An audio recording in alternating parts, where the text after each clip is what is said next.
Now, a piece of Hollywood history is up for grabs. For the right price, you could be the proud new owner of Jerry Lewis's iconic dark blue Rolls-Royce. Tell him you'll punch him in the nose.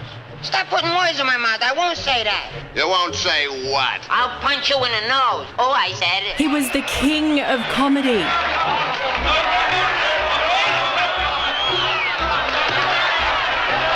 The Sultan of slapstick.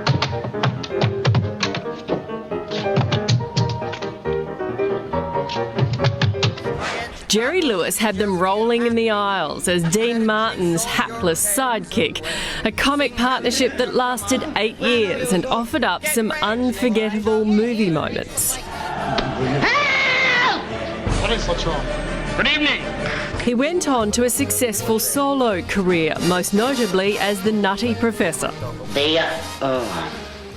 But some of Jerry Lewis's greatest moments were away from the Hollywood lights, as ambassador for muscular dystrophy, raising $2.6 billion for research into the disease. He left a comic legacy for the world to enjoy. But for his old mate, Lou Serantonio, he left him a little piece of Lewis history, his 1977 dark blue Rolls-Royce Silver wrap. Jerry gave Lou the car as a gift for his 50th birthday.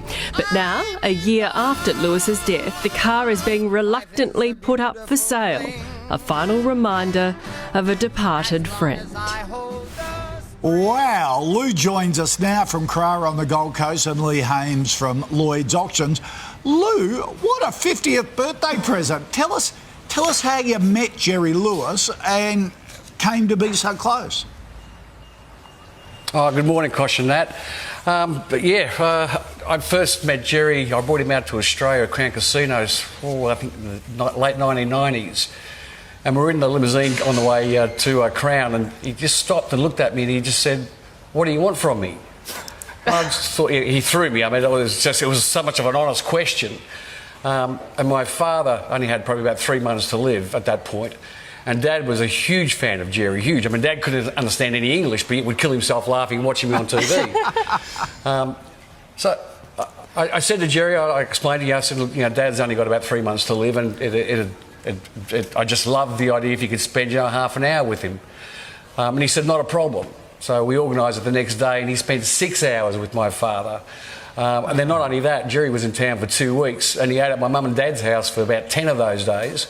And the days that he wasn't eating there, Mum had to bring the pasta into Crown so he could have pasta at night. I want some of her pasta. What a lovely memory for your family. Lee, can you give us a bit of a history of this car? Yeah, sure. So, as we understand it, Jerry absolutely loved and cherished this car. He bought it from brand new in 1977, and as far as the history goes, I've been sitting here with Lou sharing stories, and if this Rolls-Royce could talk, we're sure that it would have some amazing stories and even some better jokes, I reckon, too. So, no doubt about that one. Oh, it is a beautiful looking car. What do you reckon it's going to go for? Very good question. We've seen classic cars go from strength to strength over the last 12 months. Anything with a chrome bumper, anything limited build, and more recently anything with a celebrity affiliation. We saw the Jeff Thompson Falcon sell for over $1 million in the last couple of weeks. So anything with that criteria has been going up and up. The bidding will start at $1. Where it ends up, we'll have to wait and see next weekend. Spoken but true auctioneer. Yeah, exactly right. Well, what a wonderful piece of history. Good luck with it, Lou. And Lee, thanks very much for your time. Good on you guys. Thank you. Thanks.